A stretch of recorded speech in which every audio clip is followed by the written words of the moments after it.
All Digital represents 74 member organizations that operate over 25,000 digital competence centers where people gain basic and advanced digital skills. In our opinion, an essential component of digital citizenship promotion and at large digital transformation is closely connected with education and training and enabling Europeans to enhance their digital skills. Our approach and suggestions are outlined in the All Digital Manifesto that sets out key principles and recommendations on how to maximize the impact of education and training in digital competences for all European citizens. Our proposals refer to the action areas of EU digital strategy and the 2030 Digital Compass and supporting initiatives announced as a part of the European Skills Agenda, European Education Area, and Digital Education Action Plan. The manifesto seeks to contribute to dialogue, implementation, and cooperation on these and other actions to deliver Europe's digital future. At the core of the manifesto is the belief that education and training in digital competences in Europe must become more consistent and cohesive. What do we mean by that? The manifesto calls on EU institutions, member states, and stakeholders organizations as well as to take action and find new ways to cooperate at EU, national, regional, and local level to deliver on the ambition of this manifesto, which includes key principles and recommendations under 5 main areas. These are education and training offer, access to education and training, quality of education and training, European approach to digital competence, and sustainability and development. To answer your question directly, European countries, and with this I mean all stakeholders involved, have to provide quality, inclusive, and affordable education opportunities for digital skills acquisition that are aligned with the needs of individuals as well as labor market.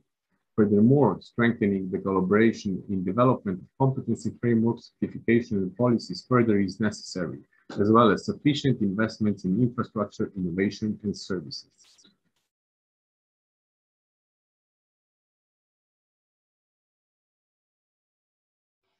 Our work creates impact and value on different levels. With projects, we focus on development of educational methodologies and tools to foster digital skills acquisition, especially among disadvantaged groups, like young people with fewer opportunities, elderly, long-term unemployed, and similar. Examples of these projects are Simon Edu, Biblio, Social Academy, and Crowd Dreaming Youth Co-Create Digital Cultural Heritage. Concretely, in these projects, we develop curriculums, we train educators, usually through MOOCs, produce toolkits for them, and compile relevant open educational resources to support the educators in delivering education and training activities. We are also specialized in developing policy recommendations targeting European, national, and local policymakers to support transfers of models and practices developed in the projects into different educational contexts. We also work on policy level with the European Commission and other stakeholders. At the moment, we host 2 important communities of practice. The first one is DigiComp Community of Practice, which is preparing a revision of Digital Competence Framework 2.2 and has more than 400 members. And the second one is the Digital Competence Certification Community of Practice, aiming to discuss the objectives and mean on how to achieve a European Certificate of Digital Competences.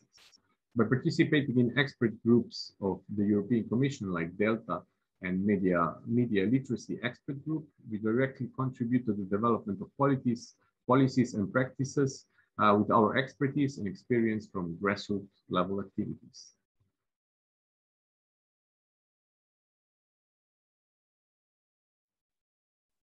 Media literacy encompasses different skills: technical, cognitive, social, civic, and creative capacities that allow citizens to access, have a critical understanding of the media, and interact with it. Digital skills are necessary to access most modern media, which is increasingly available only in digital media.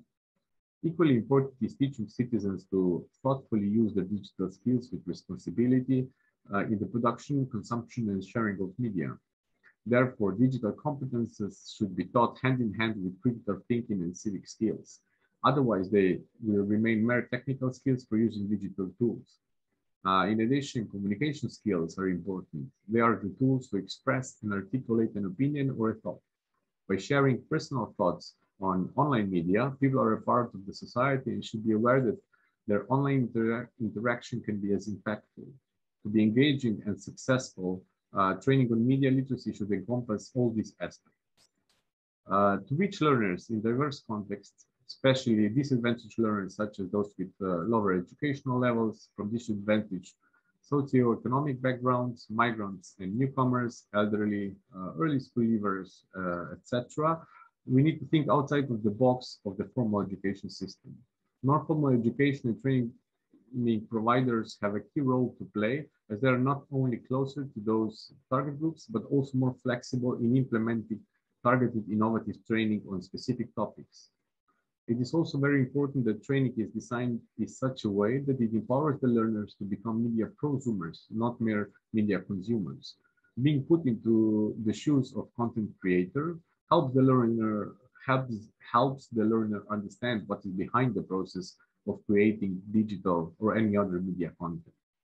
Today, everyone can easily spread their own values and thoughts, for example, through social media. However, media literate online users are aware of the ethical, social, and legal terms of digital content creation. So media literacy programs should aim to engage citizens to become responsible digital content creators.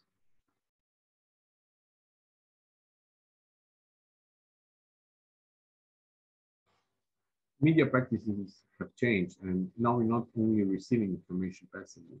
Anyone can be active in content creation and produce or reproduce information or disinformation. For example, mobile technology and internet access allow citizens to produce real-time information, including content from mass media, like newspapers or TV channels. The production of information and news thus no longer remains in the capacity of journalists only, but is something within everyone's grasp. The challenge lies with the skills. Without the necessary skills, the creation of information and news is not always done in a responsible or professional manner. Even without realizing it, we may become multipliers of this information. Current challenges are definitely related also to enormous increase of disinformation and fake news that have a big impact on our societies. There are several layers here. One is educational, where there is the need to constantly update the curriculums and training activities to reflect the changes happening in the disinformation industry. Also, the number of educators proficient in teaching, training, media literacy needs to increase. Next is the question related to content regulation.